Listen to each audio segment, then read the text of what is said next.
रतन टाटा भारतीय उद्योग जगत के एक प्रमुख और सम्मानित व्यक्तित्व हैं, जिन्होंने न केवल टाटा समूह को विश्वभर में सम्मान दिलाया, बल्कि अपने नैतिक मूल्यों और विनम्रता के कारण लोगों के दिलों में विशेष स्थान बनाया। उनके जीवन की कहानी एक प्रेरणादायक यात्रा है, जो हमें सिखाती है कि सच्चे नेतृत्व, दयालुता और समर्पण से कैसे एक व्यक्ति अपनी पहचान बना सकता है। प्रारंभिक जीवन और शिक्षा। रतन नवल टाटा का जन्म 28 दिसंबर 1937 को एक पारसी परिवार में मुंबई में हुआ। वे टाटा परिवार के वंशज हैं, जो भारत के सबसे पुराने और प्रतिष्ठित व्यापारिक घरानों में से एक है।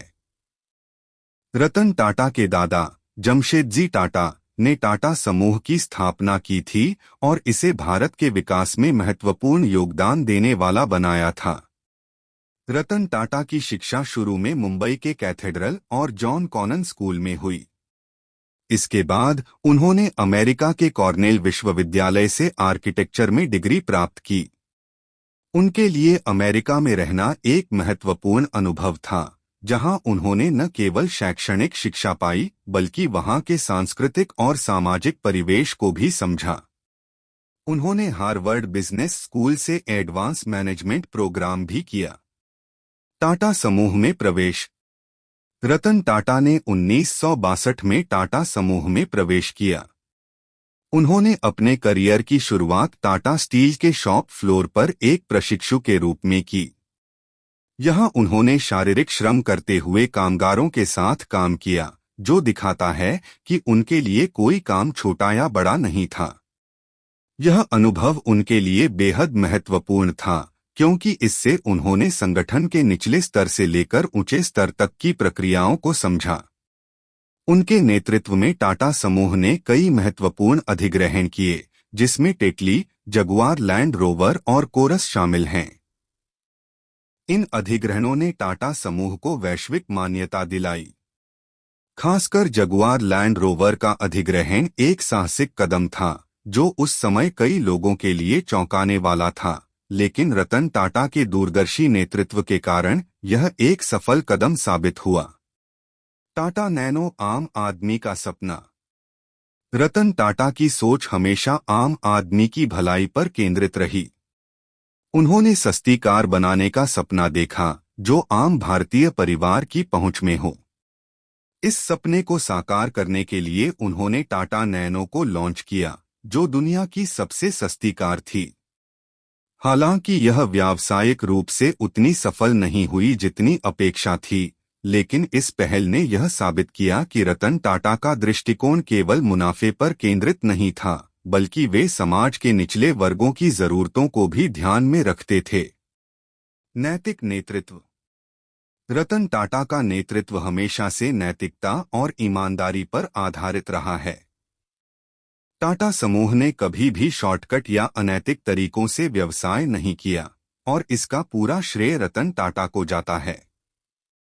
उन्होंने हमेशा कहा है कि एक अच्छा व्यवसाय वही है जो समाज के लिए अच्छा हो। उनके नेतृत्व में टाटा समूह ने कई सामाजिक और पर्यावरणीय योजनाओं पर काम किया, जिसमें स्वास्थ्य, शिक्षा और स्वच्छता के क्षेत्र में उल्लेखनीय योगदान दिया। रतन टाटा की विनम्रता और दयालुता उनके व्यक्तित्व की खासियत रही है।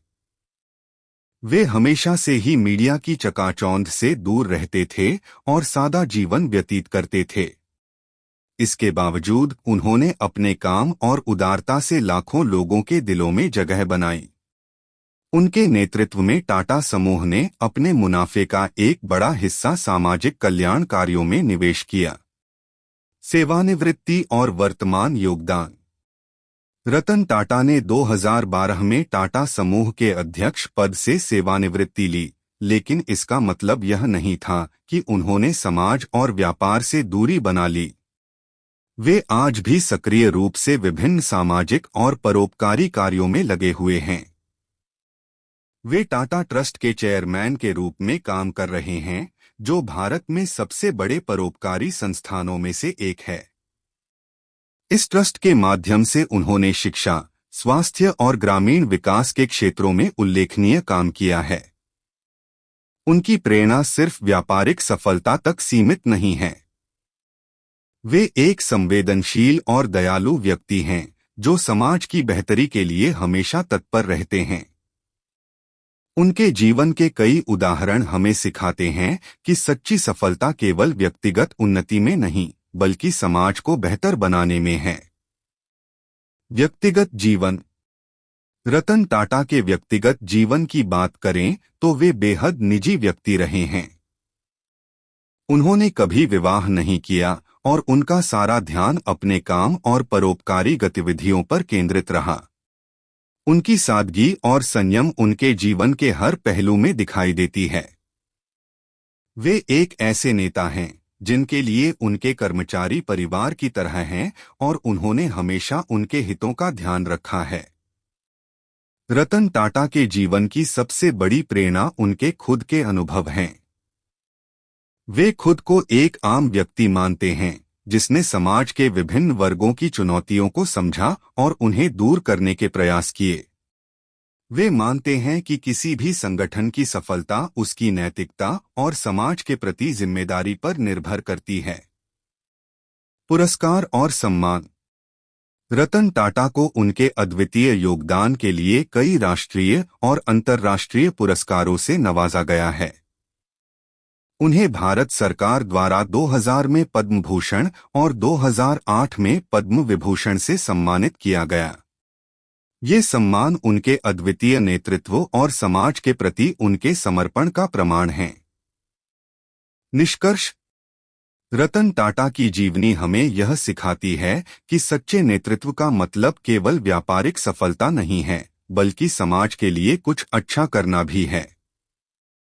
उनका जीवन, उनकी विनम्रता और उनकी नैतिकता हमें प्रेरणा देते हैं कि हम भी अपने जीवन में इन गुणों को अपनाएं। रतन टाटा जैसे महान व्यक्तित्व का निधन भारत और विश्व के लिए एक अपूरणीय क्षति होगी, लेकिन उनके द्वारा स्थापित मूल्यों और दृष्टिकोण से हमें आगे बढ़ने की प्रेरणा मिलती रहेगी।